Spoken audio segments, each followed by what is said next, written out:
My name is Dale Harper, and I've been trucking for over 20 years now. I'm 45 years old, and I've seen some pretty strange things on the road, but nothing has ever shaken me like what happened that night at the rest stop in Arizona. It was late, probably around 2 a.m., and I was dead tired. I had been driving nonstop for hours on a cross-country haul, trying to make good time.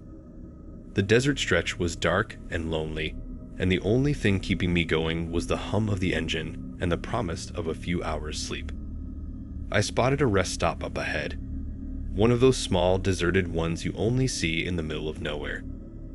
It wasn't much, just a couple of old picnic tables, some faded vending machines, and a dimly lit bathroom building. I pulled in, grateful for the break. There was only one other car in the lot, parked off to the side with its headlights flickering like the battery was about to give out. The sight of it made me pause. After sitting in my rig for a minute, I decided to check if the driver needed help. I'm no stranger to breakdowns, and I always try to lend a hand when I can. As I approached the car, I noticed a young woman sitting in the driver's seat, her shoulders shaking as if she was crying. She couldn't have been more than 25, maybe younger. I knocked on the window gently, not wanting to startle her. "Hey, miss, you alright?" I asked, trying to sound calm. She rolled down the window, and through the dim light, I could see her tear-streaked face. Her eyes were wide and frantic. "He's following me," she whispered, her voice trembling. "He won't stop." "Who's following you?" I asked, glancing around. The rest stop was empty except for my rig and her car. "There's a man, in a black SUV. He's been following me for miles." I didn't know where else to go," she said, her voice cracking. I glanced back at the road, half expecting to see some headlights approaching, but the highway was empty. I figured maybe she was just spooked. Maybe someone had tailgated her and it got into her head. "Why don't you come with me?" I said. "I can give you a ride to the next town. There's a sheriff's station there. We'll get you some help." She hesitated for a moment, then nodded. I helped her out of the car, and she grabbed a small bag from the backseat. As we walked to my truck, I noticed her eyes darting nervously toward the road. I felt uneasy too, but I brushed it off. Just nerves, I thought. Once we got back on the highway, things got strange. At first, the girl was quiet, staring out the window like she was deep in thought. But after a few minutes, her demeanor changed. She stopped talking altogether, and when I asked her simple questions, she wouldn't even look at me. Her hands were clenched in her lap, her eyes cold and distant. The temperature in the cab seemed to drop. I tried to shake off the feeling of dread creeping up my spine, focusing on the road. That's when I noticed the headlights in my rearview mirror. A black SUV was tailing us, heaping just far enough back that I couldn't make out the driver, but close enough to send a shiver down my spine. "Is that him?" I asked, my voice tight. She didn't respond. Her silence was deafening.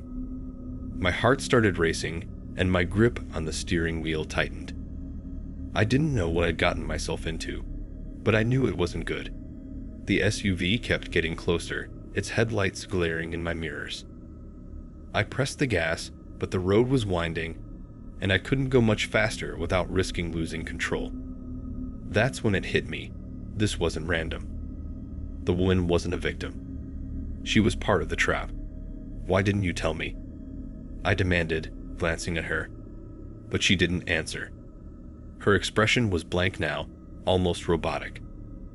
My blood ran cold as the SUV sped up, pulling alongside the truck. It swerved toward me, forcing me onto the shoulder. I braced for impact, gripping the wheel with all my strength. But instead of hitting me, the SUV cut me off, coming to a stop just ahead of the truck. I slammed on the brakes, barely avoiding a collision. Before I could react, the woman pulled a knife from her bag and lunged at me. I managed to block her arm, but the blade grazed my forearm, slicing through my shirt. Pain shot through me, and I fought her off, my mind racing. I shoved her back against the passenger door, scrambling to unlock my seatbelt. The SUV driver had gotten out, and I could see him approaching in my side mirror. I knew I had seconds, maybe less, before they both came at me.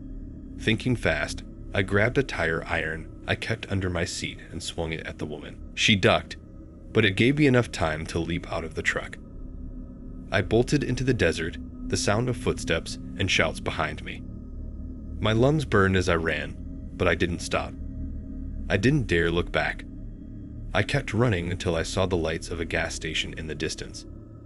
By the time I reached it, my legs were shaking and I was gasping for air. I stumbled inside, yelling for help. The police arrived not long after, but the SUV and the woman were gone. They took my statement, patched me up, but nothing ever came of it. The woman, the man, they vanished into the night like ghosts. To this day, I don't stop at rest stops unless they're crowded, and I never ever trust anyone on the road.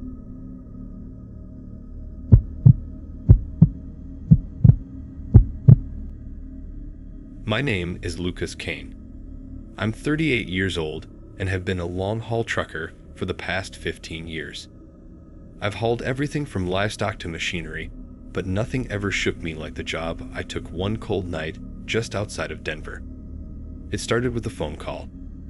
I was out of work for a few weeks and bills were piling up. So when I got offered a last-minute job that paid suspiciously well, I didn't ask too many questions. The dispatcher said the cargo was confidential and that I was to take it straight to a drop-off point in Texas. No questions, no detours. The only rule was clear: don't open the trailer, no matter what. I picked up the truck at a small, run-down warehouse on the outskirts of town. The cargo was already sealed inside, a massive steel container, locked tight with chains and heavy-duty padlocks. I tried to push aside the nagging feeling that something wasn't right. The money was too good to pass up, and I convinced myself it was just some high-end, sensitive shipment. Maybe government stuff or expensive equipment. I figured as long as I got it where it needed to go, I didn't need to know more. The first few hours were uneventful, but as I crossed the state line into New Mexico, I had to stop at a way station. That's when things started getting weird. The load was unusually heavy, heavier than anything I had ever hauled before. The authorities started asking questions I couldn't answer, and their suspicion made me sweat. After a tense few minutes, they let me go, but their eyes stayed on me as I drove away. I couldn't shake the feeling that something was horribly wrong. Later that night, after hours of driving, curiosity got the better of me. I pulled over at a deserted rest area, my nerves getting the best of me. I knew I wasn't supposed to, but I had to know what was in that trailer. I grabbed a bolt cutter from my toolbox, broke the seal, and pried open the door. What I found made my blood run cold. Inside, there was a cage, a metal cage like something out of a nightmare. And inside that cage was a young woman, barely in her 20s, gagged and bound, her eyes wide with terror. She was shaking, trying to speak through the cloth tied around her mouth. My heart pounded in my chest as I realized what I had stumbled into. This wasn't just cargo, this was a human being, and I had unknowingly become part of something dark and dangerous. I started to reach for her, trying to untie her hands, but before I could do anything, I heard footsteps behind me. I turned around and found myself staring down the barrel of a gun. Two men, dressed in black, had appeared out of nowhere. Their faces were cold and expressionless, and they didn't say a word as they forced me back into the truck. "Drive," one of them growled, pressing the gun to my temple. "Don't try anything stupid." Fear gripped me like never before. I had no choice. I climbed back into the cab and started driving, my hands shaking on the wheel. The woman in the back was crying now, her muffled sobs the only sound in the darkness. I didn't know where I was going anymore. The GPS was useless. They told me to turn it off and follow their directions. Every mile felt like an eternity, and I could feel my heart pounding in my throat. I had no idea what they were going to do to her, or to me. Hours passed, and the road stretched on endlessly. At one point, the man in the passenger seat made a call. I couldn't make out the words, but his tone was sharp, angry. Whoever he was talking to wasn't happy. I glanced in the mirror at the woman in the cage, my stomach twisting with guilt and fear. How had I gotten myself into this? Finally, we pulled up to an old, abandoned building in the middle of nowhere. The men ordered me out of the truck, and I thought for sure it was the end. But then something unexpected happened. One of the men tossed me a wad of cash, more money than I had ever seen in my life, and told me to forget everything I'd seen. "If you talk," the other man said, his voice low and menacing, "we'll find you." I didn't need to be told twice. I left as fast as I could, my mind racing, my hands still shaking from the fear and adrenaline. I didn't even look back as I sped away from that place, my heart pounding in my chest. That night haunts me. I never found out what happened to the girl, and I never want to. I quit trucking shortly after that, unable to shake the feeling that I had been part of something monstrous. I can still hear her cries, echoing in my mind, a constant reminder of the darkness I unknowingly drove into that night.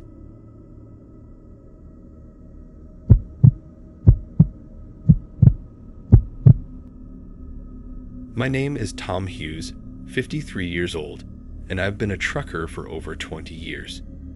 I've seen some strange things on the road, but nothing compares to what happened one night on Route 66 in New Mexico.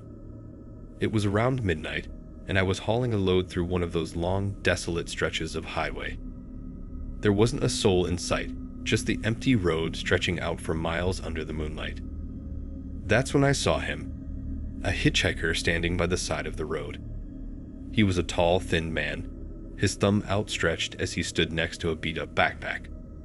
I usually don't pick up hitchhikers, but something about the guy struck me. He looked desperate, maybe a little scared. Against my better judgment, I pulled over. The man climbed in, barely saying a word. He mumbled something about his car breaking down and needing a lift to the next town.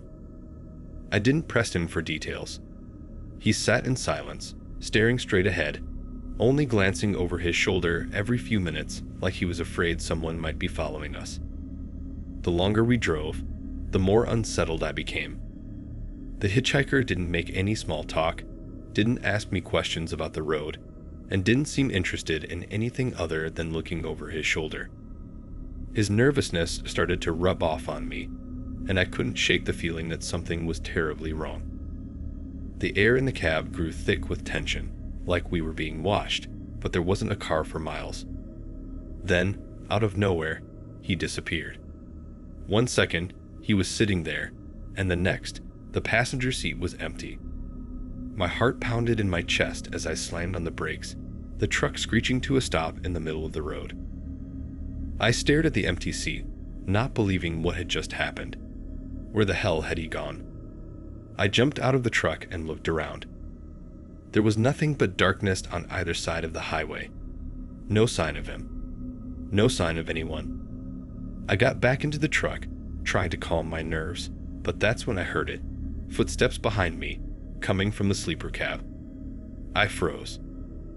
My breath caught in my throat as a voice spoke, low and menacing. "Did you really think you could escape me?" I whipped around, but no one was there. The cab was empty, just like the seat had been. Yet, I could feel someone, there with me. My hands shook as I gripped the wheel, trying to make sense of it. But the voice was all too familiar. It was someone from my past, someone I thought I'd left behind years ago. Years back, I had crossed a dangerous man. I had reported him for something I shouldn't have known about, and he swore he'd find me. But he disappeared, or so I thought. Now I realized that he hadn't been gone. He had been waiting, watching, and now he had come to collect. Panic surged through me. I slammed the truck into gear and tore down the highway, my eyes darting between the road and the mirrors, expecting him to appear at any moment. The voice echoed in my head, mocking me, taunting me with the sins of my past. No matter how fast I drove, I couldn't outrun it. That night on Route 66, something changed in me. I still don't know if what happened was real or just some kind of sick hallucination, but one thing is for sure, he's still out there. And no matter how far I drive, I know one day he'll catch up to me.